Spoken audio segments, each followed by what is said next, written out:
Trois fois, au moment de la rencontre de Jésus et du jeune homme riche, Marc nous parle du regard du Seigneur, tant il a vu dû pénétrer les témoins et les frapper.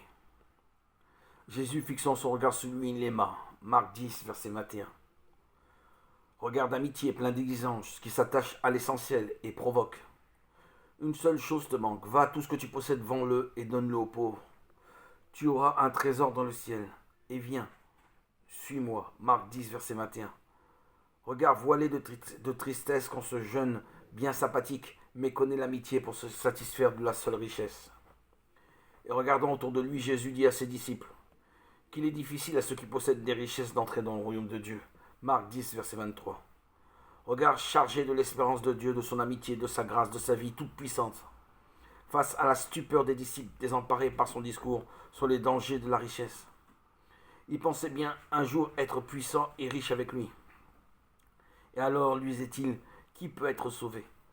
Jésus, fixant sur eux son regard, leur dit, aux hommes c'est impossible, mais à Dieu non. Tout en effet est possible à Dieu. Marc 10, verset 27. Regard qui les réchauffe et qui arrache à Pierre ce cri. Pour nous, nous avons tout quitté et nous t'avons suivi. Marc 10, verset 28.